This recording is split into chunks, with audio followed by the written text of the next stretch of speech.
¿Sabes lo que hay dentro de ti? Descubre tus pensamientos, tus sentimientos y tus acciones. Todas las respuestas están dentro de ti. Dentro de ti. Con la doctora Alicia Soltero. Iniciamos.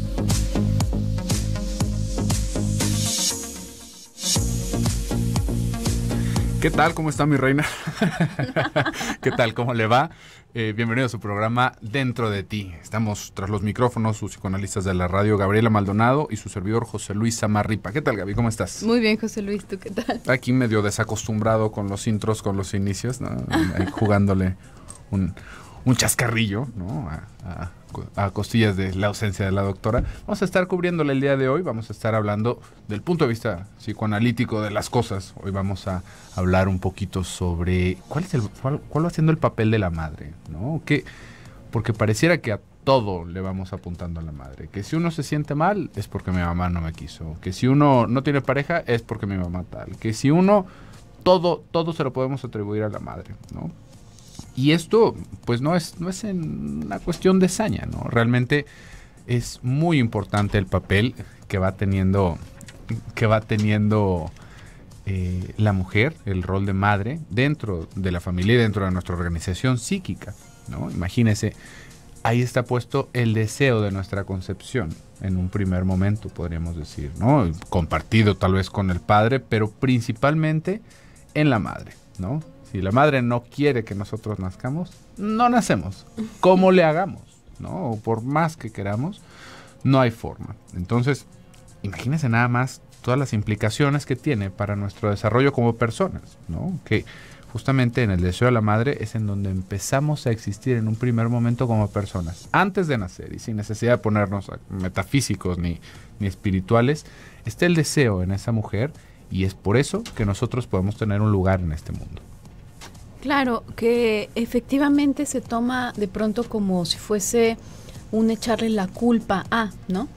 También se me hace muy curioso cuando hablas de esto, me viene a la cabeza toda esta cantidad de chistes que se ponen alrededor de el Día de la Madre versus el Día del Padre, ¿no?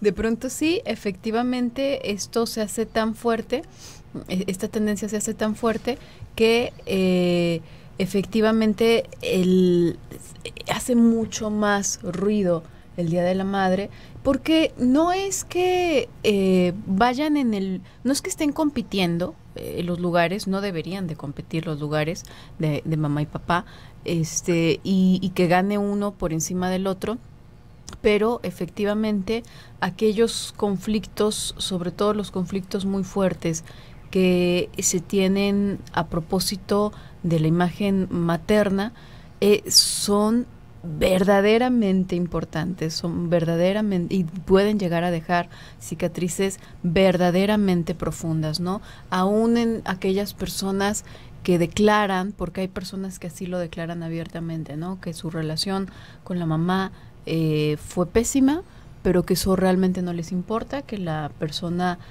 más prevaleciente en su historia ha sido el padre. De todas maneras, ahí hay una cantidad de conflictos encubiertos impresionantes con la mamá, ¿no? Uno podría pensar que tener una buena relación o una relación no buena, sino digamos muy intrincada con la madre, tiene que ver con una relación muy melosa, ¿no? Y hay personas que dicen, no, bueno, pues es que yo me llevé pésimo con mi mamá siempre, así que eso para mí no aplica, ¿no? Es impresionante ver cómo personas, y particularmente, de hecho, personas que, sobre todo mujeres, ¿no? Que se vivieron muy rechazadas por la mamá o muy maltratadas por la mamá, una vez que la mamá se hace grande, es increíble ver cómo ocurre esta especie de adopción de la mamá, ¿no? Como que la quieren transformar en su hija de una manera, bueno, más ferviente que cosa, ¿no? Parece que hubiesen estado pegadas desde siempre. Y la mamá se deja, ¿no? Oh, sí. Porque ahí hay una cosa importante. Esos conflictos que se acaban teniendo ya en un futuro, ¿no? En una segunda instancia podríamos pensarlo, ¿no? Ya es la tercera instancia en sí. Si le lleváramos cuenta, nos iríamos más generaciones para atrás. ¿Por qué? Porque esta relación que se va teniendo madre e hija va a ser una secuela de la relación que se tuvo antes con la madre, ¿no? El lugar que se le va dando a la hija, el conflicto que se sigue viviendo, esto se va desplazando hacia todos lados en sí. En varios desórdenes mentales podremos encontrar como el conflicto, el punto del conflicto está en la madre, ¿no? Y en cómo se sigue repitiendo esa historia, cómo se busca este tipo de modelo de amor, ¿no? Cómo está una tendencia a estarle echando encima a todas las personas que nos encontramos nuestras frustraciones alrededor de nuestra relación con la madre, ¿no? Entonces, va generación tras generación, tras generación, tras generación, esto en nuestro árbol genealógico, ¿no? Y no se vaya a equivocar, todos tenemos un conflicto con la madre. No hay forma de que esa relación salga completamente bien librada, ¿no? Ese es el punto. Por eso es que pareciera que de todo le echamos la culpa a la madre. No es porque no haya una madre que bueno, haya sacado 10 y palomita. No se puede.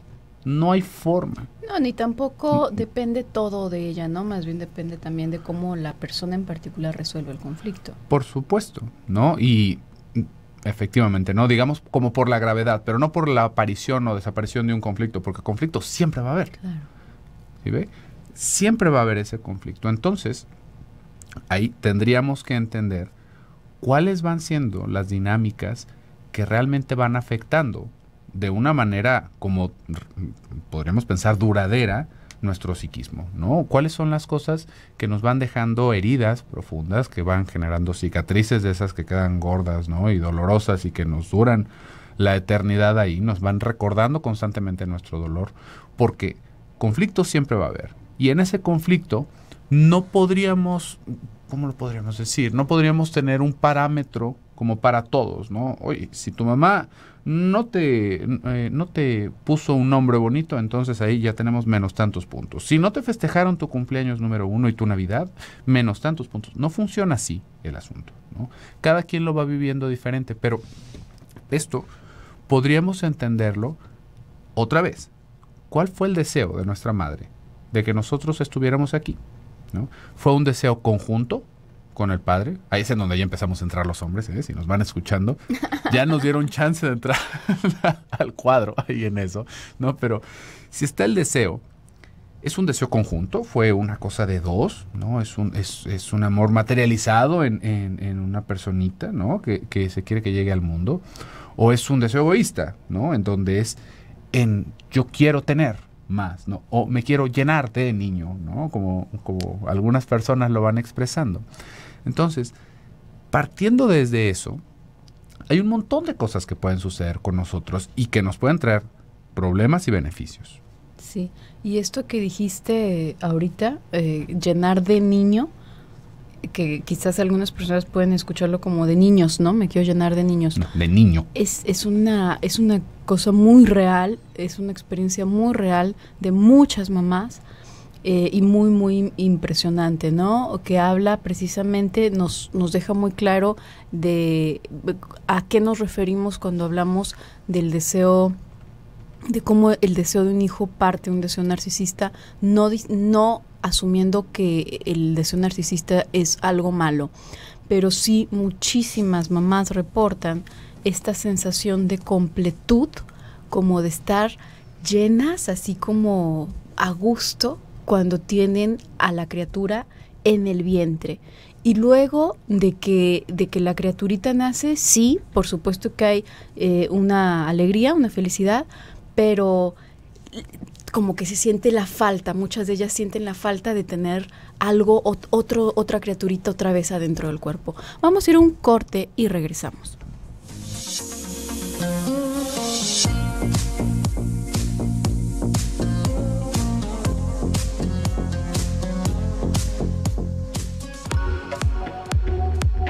Sigue a la doctora Alicia Soltero en redes sociales. En Facebook, Alicia Soltero Medios. Y en Twitter, @Alicia Soltero. O envíale un correo a alicia@aliciasoltero.com.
Estamos de regreso en su programa Dentro de Ti. Estamos hablando el día de hoy sobre el papel de la madre en el desarrollo psicosexual del individuo.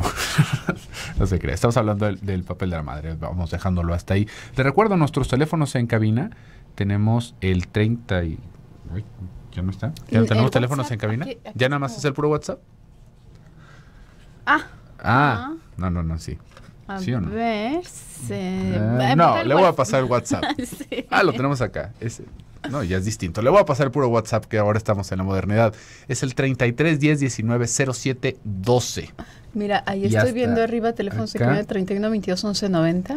Y 36 47 18 83, esos son los que yo me sé, pero ya no los vi en ningún lado. Acá están. Muchas gracias.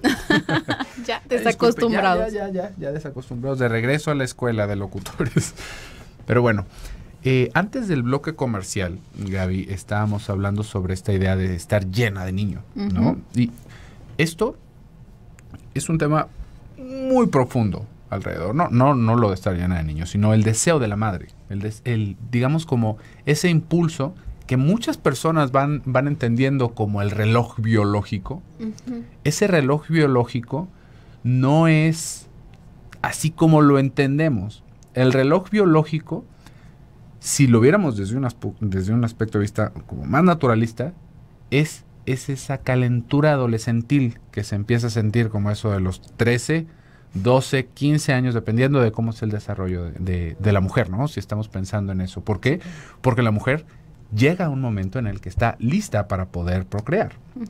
Y esa curiosidad y esa búsqueda, ese es el reloj biológico, el que se activan todos estos mecanismos. El biológico biológico como tal, ¿no?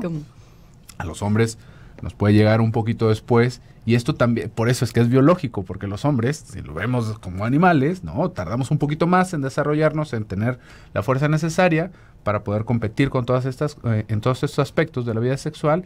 Entonces, a los hombres, por lo general, nos va llegando un poquito más tarde ese despertar. Por eso es que dicen que las niñas maduran más rápido, ¿no?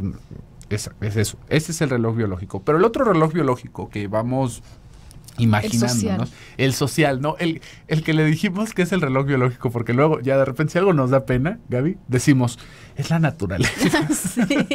No, yo así nací, ¿no? No, son constructos sociales.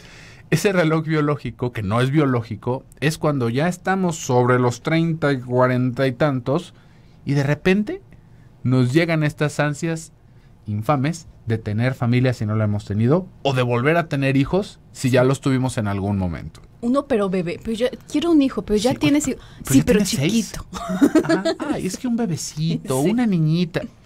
Eso no es la biología. Ya a esas alturas, ya el cuerpo, ya están, las mujeres tienen contados sus óvulos, ya son los últimos óvulos, ya por eso empieza a haber un retraso. Si hablamos de biología, no es como que el cuerpo diga, ya los últimos para que alcancemos a reinar más. No, eso ya esa es la cuenta regresiva y es más bien social y psicológica. Ahí la idea es, me embaracé, tengo una última chance de tener otra vez esa sensación. Y ahí es en donde está ese deseo puesto en ese nuevo individuo, o solamente queda, digamos, como en un punto egoísta en el yo quiero sentir. Y en ese yo quiero sentir vamos a darnos cuenta cómo el otro, ¿no? El nuevo que viene se borra, y lo único que queda impreso de eso es yo quiero. Y ese yo quiero es con lo que muchas personas van viviendo y van intentando sobrevivir, porque quedan desaparecidos en ese cuadro familiar. Porque entonces yo soy a través de mi madre, yo soy gracias a mi madre, y yo soy por mi madre. Entonces, ¿quién soy yo? Si ella deja de quererme, y acabóse. Ahí va mal, ¿no? Y esto va desde los problemas más graves que usted se puede imaginar, así los más pintorescos, ¿no? Que pudiéramos ver en la cuestión de alucinaciones, de despersonalización más grave, hasta las cosas más neuróticas que podría hablar Sigmund Freud, y los problemas más habituales del desamor con la pareja. Todas estas cosas tienen una repercusión. Es como si fuera una bolita de nieve, ¿no? Que ¡pum!, brinca desde la cima de la montaña y se puede ir a varios lugares. De una o de otra manera va a crecer. De una o de otra manera va a tener una trayectoria en nuestra vida. Sí, y creo que esta demanda, porque puede asumirse en la mayoría de las ocasiones como una queja, pero no es una queja llanamente, es una demanda, aun cuando no se la hace directamente a la madre, sigue siendo una demanda. Esta declaración, mi mamá no me quiere, creo que se encuentra en mayor o menor medida, y quizás algunas personas digan, bueno, pero es que mi caso está muy justificado porque ocurrió tal y tal y tal evento. Claro, se entiende, pero esta existe en todas las personas. ¿Por qué? Porque también ahí tendríamos que entender que, siendo tan importante la madre en nuestro desarrollo, existe como una voracidad nata de mamá. Siempre. Nunca es suficiente, nunca nos resulta suficiente el amor de la mamá. Habrá ocasiones en las que la sensación no sea de una carencia absoluta, ¿no? Pero siempre está ese, es que quiere más a mi hermano, o quiere más a mi hermana tal, o quiere más a quien sea, quiere más a mi papá, le presta más atención a mi papá. A sí misma, ¿no? Con quien sea. Exactamente. Ella piensa solamente en sí misma. A mí no me quisieron. Hay una cosa inicial que sí me gustaría puntualizar, que me parece muy importante. Esta idea de que a alguien no lo quisieron, ya sea, hay personas que dicen, es que fui un accidente, ¿no? No quería embarazarse mi mamá y me tuvo. Ya hemos hablado acá de eso muchísimas veces. Uno no se puede embarazar por accidente, se requieren una serie de pasos muy específicos y muy particulares. Sí. Luego de eso se requieren cuidados, luego de eso se requieren muchísimas cosas para que una criatura llegue al mundo, nada más para que llegue. Ahora, en segundo término, no hay ser, creo, más inútil e incapaz de sostenerse por sí mismo que el ser humano en el mundo animal, ¿no? Si nadie te quiso y por alguna extraña razón de todas maneras naciste, que sería muy, muy, muy extraño, prácticamente imposible, entonces ahí te habrías quedado, después de nacer, ahí te habrías quedado, porque no puedes ni levantar la cabeza por ti mismo. Necesariamente alguien te tuvo que querer para que existieras y para que estés parado ahorita en donde estás, ¿no? Por más que haya sido la situación, como sea que haya sido la situación, alguien tuvo que haber sentido cariño por ti, porque se hizo cargo de ti y ejerció esas funciones maternas, ¿no? De una u otra manera. Por lo general es la madre, no en todas las ocasiones. Pero independientemente de esto, porque sí hay personas con historias de abandono pues muy impresionantes, y hay personas que no registran una carencia tan profunda, sin embargo, siguen teniendo esa sensación de que no le quieren lo suficiente, y es como, es que si no cumplo con sus expectativas, no me quiere o no me acepta. Y en esto se conjuga generalmente, es que no me acepta como soy. Y no nos damos cuenta que en esta declaración configuramos nuestra propia desaprobación hacia la mamá, porque es el tipo de amor que tú me das no es el que yo apruebo, que es exactamente lo mismo de lo que se está quejando la mamá en todo caso, ¿no? No, es que si no haces lo que yo quiero, entonces no eres una buena hija, no eres un buen hijo, y es lo mismo la hija o el hijo, ¿no? No, es que si no me quieres de esta forma, si no haces esto que yo quiero, entonces no eres suficientemente buena como mamá. Y la otra, no eres suficientemente bueno como hijo. Y es una cosa muy equivalente, ¿no? Uh-huh.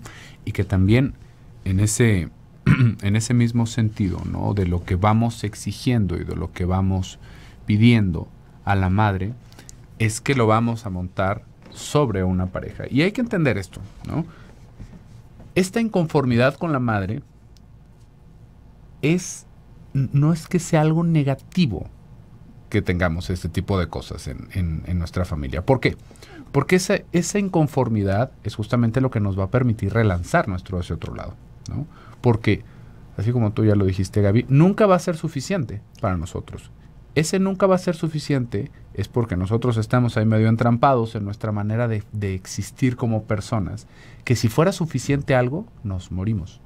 En el momento, no sé si, seguramente sí ha escuchado más de una vez que alguien dice esta expresión, ay, estoy tan a gusto que si ahorita me muero, ya, no importa, ¿no? O está tan a gusto como para morirse. ¿Por qué se te viene ¿Por qué esa idea a decimos, la cabeza si estás a gusto? Si estás ¿no? a gusto, como por qué te querrías morir, ¿no? Sí. Pero vamos teniendo ahí relacionado completud con dejar de existir, ¿no? Como que ese sería un fin. Y esto es algo que está ahí metido en nuestra cabeza de una manera muy profunda. Entonces, si no estuviera esa insatisfacción constante, no habría un empuje para nada. Si algo fuera suficiente, imagínese, si mi madre o su madre nos quisiera exactamente como yo querría, ¿no? Y en la intensidad y solamente a mí, como por qué hubiéramos partido a empezar a ser nosotros un sujeto aparte, ¿no?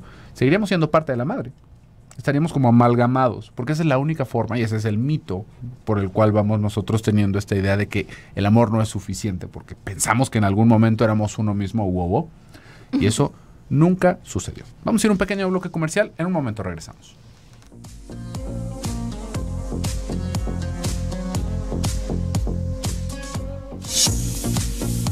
Si quieres concertar una cita con la doctora Alicia Soltero, comunícate al celular 333-450-8888.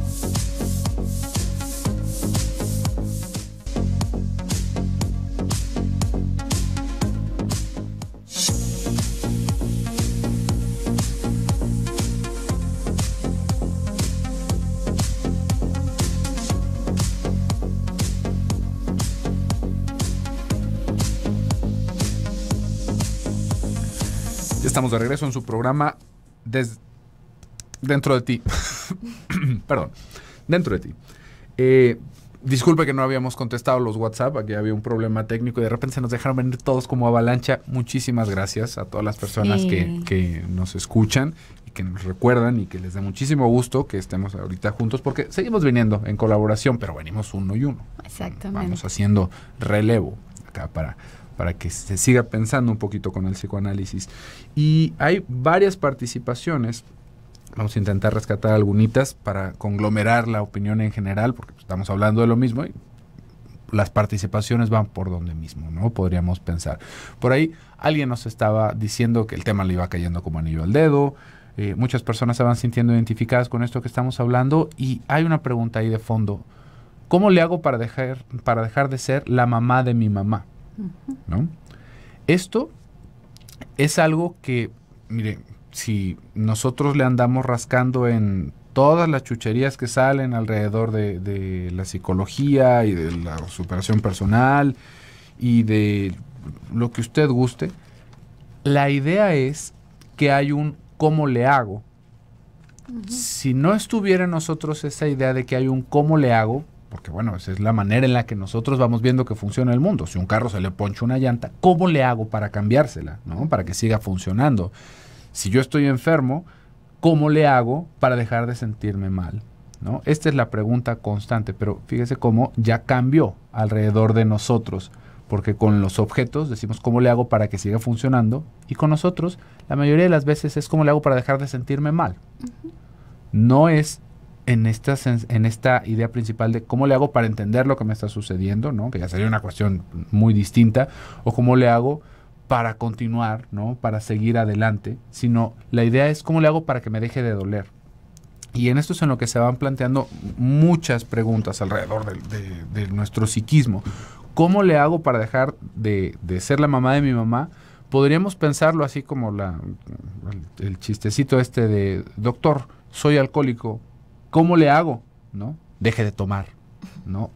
Muy lógico. Válgame, ¿no? Iluminado. Hay que darle un premio Nobel a esa persona.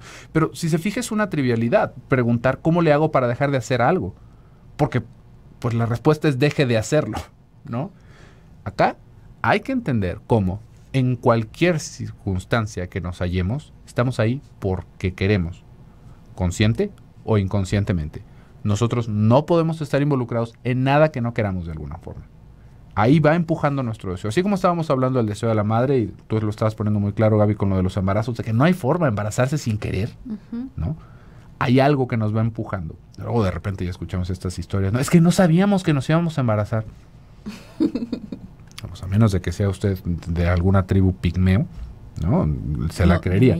Y yo creo que ni ahí, ¿no? Porque también se va haciendo. Pero bueno, la idea acá es que hay algo en nosotros que quiere, ¿no? Estábamos hablando tantito antes con esto del cambio de roles de madre e hija, que específicamente nos vamos a dar cuenta cómo es otra vez esa ansia uterina, podríamos decir, de tener un hijo, ¿no? Y la madre se presta. ¿Por qué? Porque lo que se quiere por parte de la madre, ¿no? La primera madre, en este sentido, a ver si no hago un trabalenguas, es sentirse amada por su madre.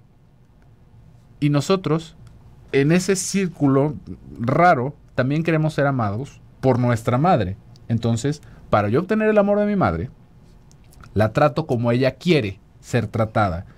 Cumplo su deseo, cumplo mi deseo de paso, que acaba siendo el mismo, si se fija, ya estamos ahí en una indiferenciación, ¿no? Que sería lo más como importante que deberíamos de entender ahí, que ya se perdieron las líneas divisorias entre quién soy yo y quién es mi mamá, y cuál es mi rol y cuál es su rol, ¿no? No tanto el que, bueno, ya no la reciba, no le abra la puerta, sino, ¿qué está pasando? Que estoy diluida alrededor del deseo de mi madre y de mi propio deseo, porque aunque yo haya tenido hijos, que esto es una cosa que sucede muy a menudo, ¿no? Esto le da más fuerza a esta circunstancia. Si no se tuvieron hijos, esto es casi en automático. En sí, se escucha acá en nuestro país como si fuera una regla, ¿no? La última hija, si no se casó, se queda a cuidar a los papás. Y de preferencia que no se case. Ajá, y de preferencia vamos haciendo todo lo posible por espantarle a todos los novios para que no se case, para que no. ¿Por qué? Porque justamente ahí está el deseo de la madre, ¿no? De otra vez tener ese amor que ahora tú me debes. Porque eso es otra cosa que nos vamos inventando y vamos diciendo. Es que yo lo di todo por ti. Sigues. Válgame, ¿no? Pero yo no decidí. Pero nos quedamos ahí atrapados con esto. Sí. Creo que básicamente, como para ponerlo en términos muy sencillos, digamos que la relación con la madre da el prototipo de amor, ¿no? De deseo de amor. Que el prototipo del amor es este deseo de completud, esta clásica sensación de media naranja. Por eso es que hablamos de esto, no es que tú eres mi media naranja, tú eres mi otra mitad, tú eres lo que me completa, etcétera, etcétera, etcétera. ¿Por qué? Porque en la relación con la madre se tiene esta fantasía de efectivamente ser uno mismo, de no necesitar decirle las cosas al otro, sino que el otro se anticipa y sabe exactamente lo que necesitamos, y que nos ama incondicionalmente. Generalmente se habla de eso, ¿no? Es que el amor de una madre es incondicional. Y esta es una sentencia a todas las pobres mamás, porque es imposible un amor incondicional. Es absolutamente imposible. Entonces ahí están las pobres con unos sentimientos de culpa terribles porque, pues, ¿qué crees que no es cierto? Que es incondicional. Y se sienten terrible, ¿no? Y piensan que son malas madres por eso, lo cual no es cierto. Entonces, de ahí es que parte nuestro prototipo de amor. Entonces, efectivamente, si no se puede renunciar, y no es que se renuncie como, hay personas a las que se les resbala, ¿no? Y dicen, a mí eso no me hizo tanto problema. Siempre queda una cicatriz, no porque haya habido un error por parte de la mamá o una carencia por parte de la mamá, sino que existen cicatrices que son fundamentales y son necesarias para nuestro desarrollo, y siempre queda esa cicatriz de que no haya sido suficiente. Dependiendo de cómo puedas tú a lo largo de tu vida sobrellevar esa frustración o esa cicatriz, es que vas a configurar el resto de tus relaciones. Probablemente, sí, y no digo que esa sea exactamente la participación de ella que nos pone por ahí, que es mamá de su mamá, ¿no? No digo que sea tu caso específicamente, pero vamos a poner un ejemplo. Si pensamos en alguien que se ha abocado exclusivamente a su mamá, que no ha podido, estamos pensando en alguien que no ha podido renunciar a esa ilusión infantil, ¿no? Es como, no, como le hagas, tú y yo somos uno mismo. Y tan somos uno mismo que ya es indiferente si tú eres la mamá y yo la hija, o si yo soy la mamá y tú la hija. El caso es que nos simbioticemos, o sea, el deseo aquí es de simbiosis. Y es muy importante esto que comentabas tú, José Luis, al principio, porque efectivamente lo importante no es qué hacer, porque en el qué hacer y en estas recetas mágicas que de pronto proponen algunos libros o algunas corrientes, nos quedamos en un como si, nos quedamos en un actuar como si estuviésemos bien, actuar como deberíamos de actuar y según la moda de qué es lo sano, ¿no? Porque la otra vez alguien, por ejemplo, vine acá al programa y hablaba de esta moda del colecho y ahorita eso es lo que está, entonces eso es lo que debe de ser. No. No nos vayamos en esas recetas de lo que tiene que ser, porque cambia con las modas y algunas modas están tremendamente enfermas. Generaciones como la del colecho, por ejemplo. Generaciones y generaciones heridas por Montessori y sus buenas intenciones. Y sigue, y sigue. Y que no le entendieron a la idea, ¿no? Desde un principio. Pero lo importante no es hacer en respuesta a, sino entender por qué estoy aquí, ¿no? No cómo dejo de, sino entender por qué, de dónde viene este deseo, porque al momento que vas escarbando y te das cuenta de eso, te das cuenta de todas las ramificaciones que tiene y te puedes dar cuenta de por qué que quizás te has deshecho de tus parejas, no es que has tenido mala suerte escogiendo parejas, sino que te has deshecho de ellos porque te estorbaban en tu primordial relación con tu mamá, o no has tenido hijos, o has tenido hijos para tu mamá, porque esto que decías tú de que el reloj biológico no es social, no es el biológico, es cierto. A las mujeres pueden tener 70 años y de pronto les dan ganas de hijos, nada más que ahora utilizan el vientre de sus hijas, ¿no? Y les exigen, embarázate, como le hagas, pero embarázate. Si ya no te vas a casar, de menos embarázate. Sí. Oye, ¿cómo para qué? Para mí. Para mí. No, porque yo no eres... quiero un bebé. No, y aparte somos lo mismo, ¿no? Sí. O sea, imagínese con el derecho que alguien...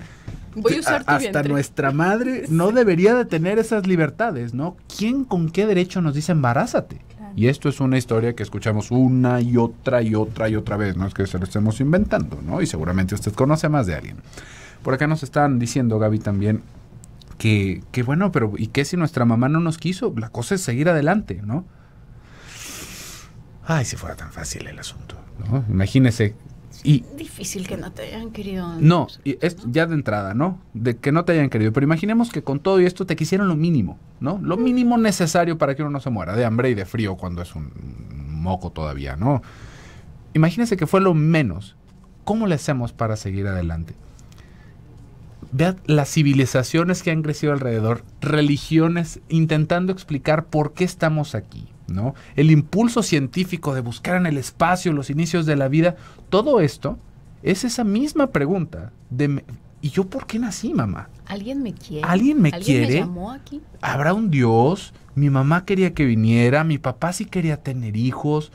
No hay forma de que nos demos la vuelta de esa pregunta. ¿Por qué? Porque ahí está la razón de nuestro existir dentro de nuestra cabeza. Vamos a ir a un pequeño bloque comercial y regresamos.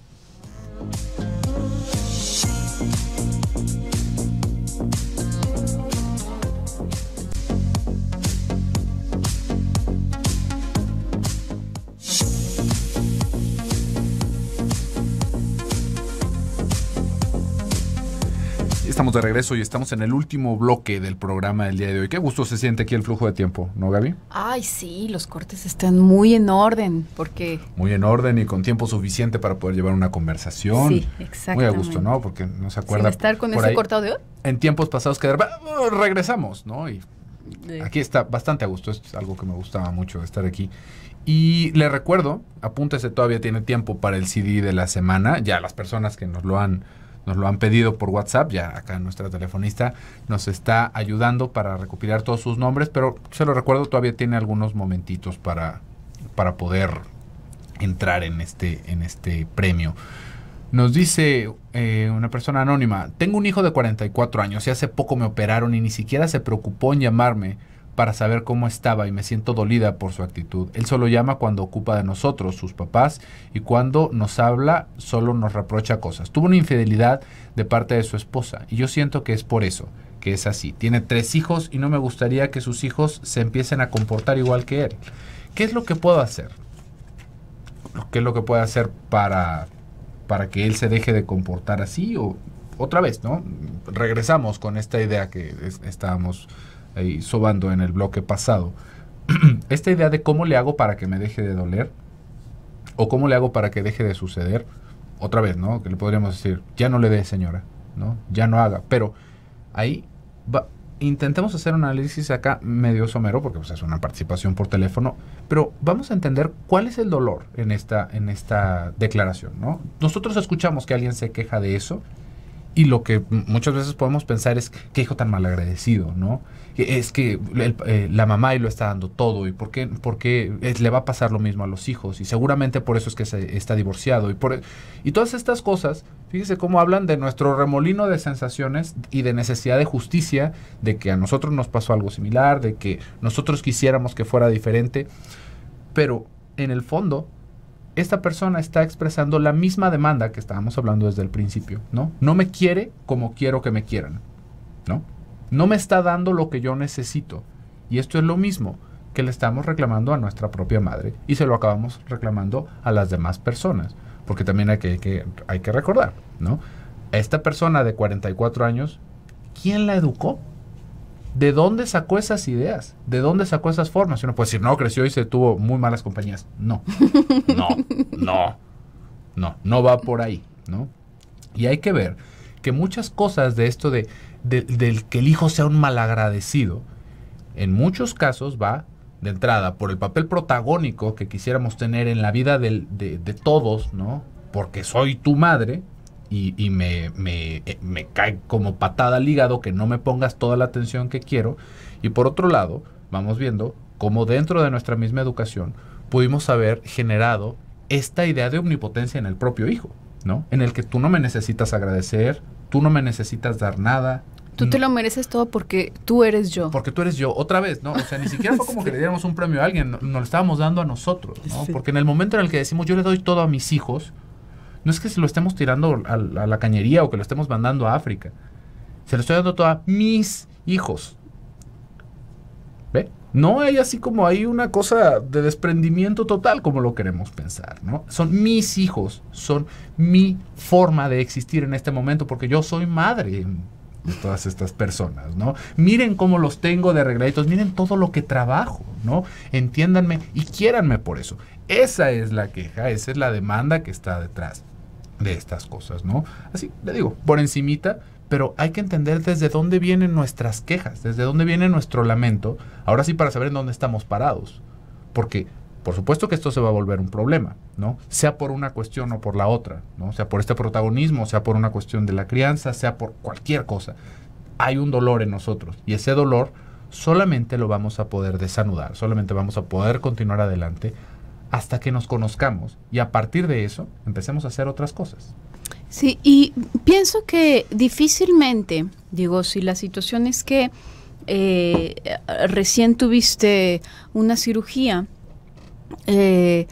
bueno, pues difícilmente alguien no se sentiría agraviado si no hay como visiblemente un interés o una preocupación de una persona tan cercana y tan querida, ¿no? Por supuesto, aquí voy a poner un ejemplo, no digo que sea tu caso, porque otra vez es solamente una llamada telefónica, pero sí esto que tú nos compartes me hace pensar en determinadas situaciones que llegan a ocurrir en esta relación con los hijos, ¿no? Que no, repito, no significa necesariamente que sea tu caso. Pero cuando encontramos una actitud tan abiertamente evasiva, sobre todo de parte de un hijo varón hacia una madre, muy comúnmente encontramos que la madre ha tendido a ser a lo largo de la vida una persona sumamente acaparadora con ese hijo. ¿Qué significa esto? Por ejemplo, ponerlo constantemente, jalarlo constantemente al lugar del esposo, ¿no? Hacerlo competir constantemente con su padre en el sentido de, por ejemplo, contarle todos los problemas que tiene con el esposo, cómo la maltrata, cómo esto, y el hijo, entonces, evidentemente, tiene que consolarla en lugar del esposo, ¿no? Como si él fuese el esposo.